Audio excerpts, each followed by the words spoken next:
Magandang araw mga Aldab Nation! May panibago na naman po akong update para sa inyong lahat. Pero bago natin ito umpisahan, ay huwag niyo muna kalimutan na mag-subscribe sa aking YouTube channel at i-click mo na rin ang katabing bell button para maging updated ka sa mga latest videos na i-upload ko. At kapag umabot na ng 100,000 subscribers ang aking channel, ay may sorpresa ako para sa inyong lahat. Alam kong excited na kayo kaya naman ngayon umpisahan na natin ang ating kwentuhan. Ang pag-uusapan natin ngayong araw na ito kung saan sakling sinisiraan ngayon si Alden porket hindi ito niligawan.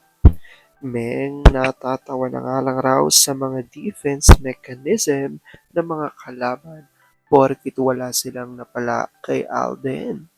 Si Meng lang talaga ang panalo.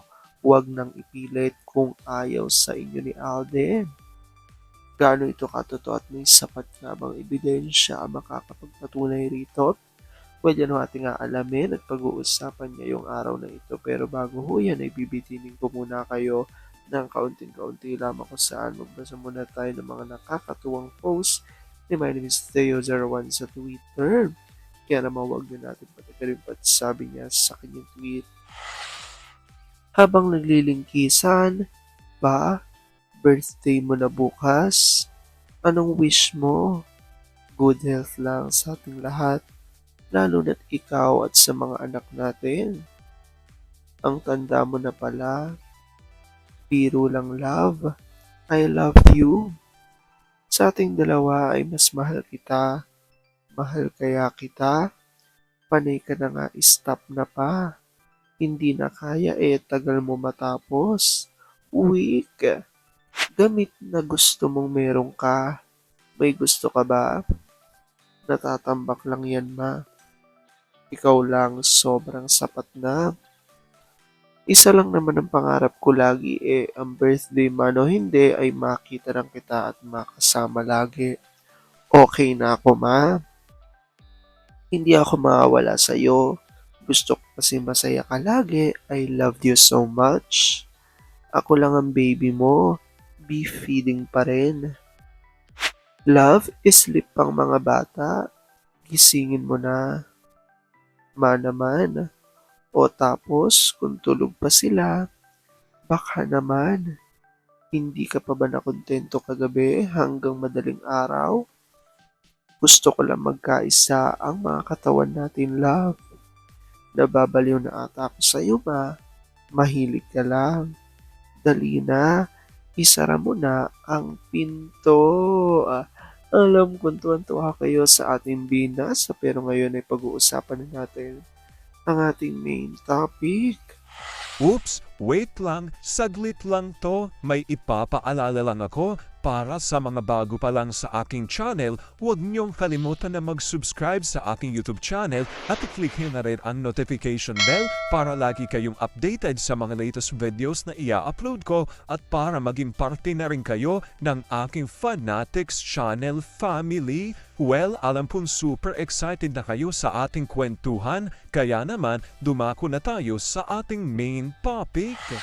Gaano nga ba katotoo na si Sakling ay sinisiraan ngayon daw si Alden porket hindi ito niligawan? Meng natatawa na lang sa mga defense mechanism ng mga kalaban porket walang napala kay Alden. Si Meng lang talaga ang panalo at huwag na nilang ipilit kung ayaw sa kanila ni Alden.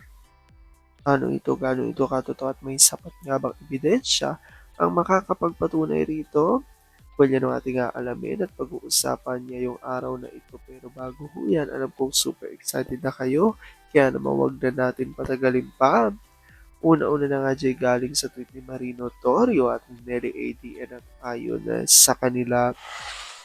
Nagtataka naman po ako kung bakit nila nasasabi na ganun si A.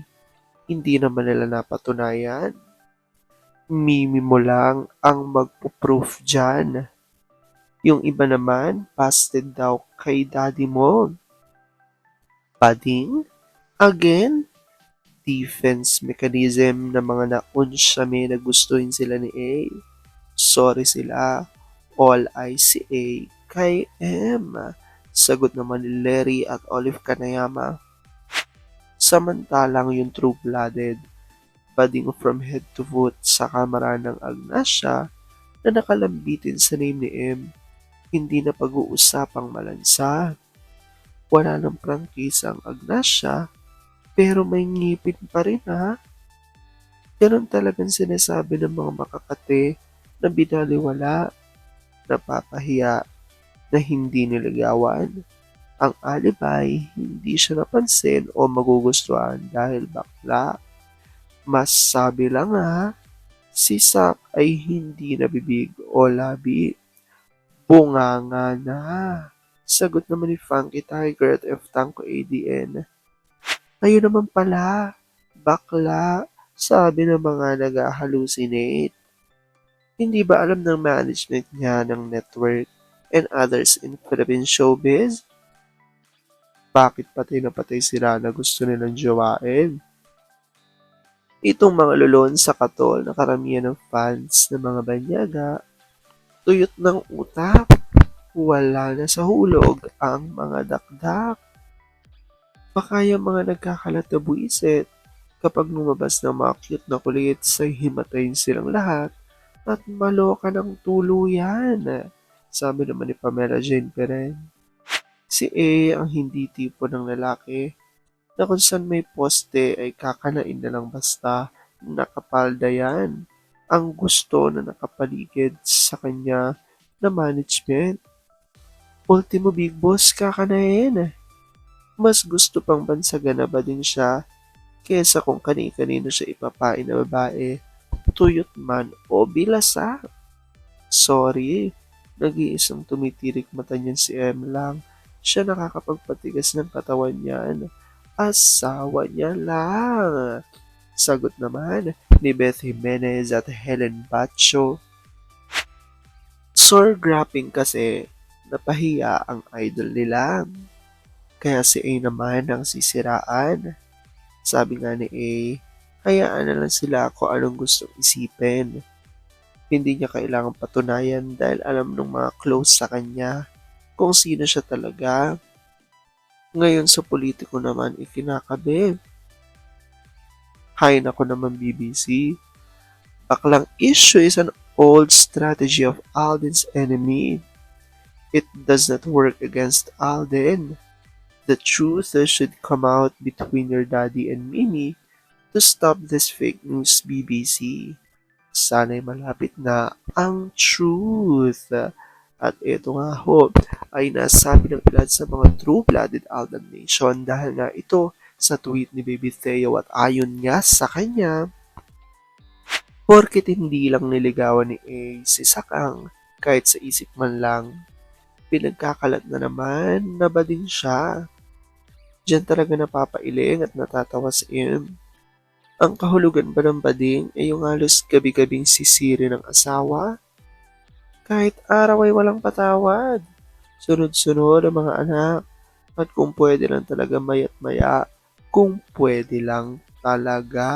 Ayan yung revelasyon ng ilan sa Aldam Nation source. Actually, noon pa man, talagang ginagawa na nila laging issue na si Alden nga raw ay isang body. Ngunit syempre, ayon nga sa maraming mga Aldam Nation source, itong araw ay walang katotohanan sa paniniwala nga ng maraming mga ADN na may anak na nga raw di umano sina Aldred Meng at sila ay tunay na nga raw mag-asawa. Ayon nga rin sa mga Aldam Nation source, kaya lamang ito nasasabi na naman ng mga fans ng Sakden ay dahil sa gusto nila magkatuluyan ang Sakden, ngunit ito nga ay hindi natuloy. Well, comment down below nyo dyan guys kung ano po opinion nyo patungkol dito. Alam ko dahil dito marami pa rin sa inyo mas lalo ngayong kumakapit at naninindig ka na Aldab nature is real. Pero sabi nga natin na kahit na ano pa man ang magdesisyon ni na Aldab Meng sa kanilang buhay karera at buhay pag-ibig, kailangan natin sila supportan, kailangan natin itong tanggapin ng buong buo dahil yun ang kanilang deserve. At yan ang aking update for today's video. Maraming salamat mga Aldam Nation. Ingat!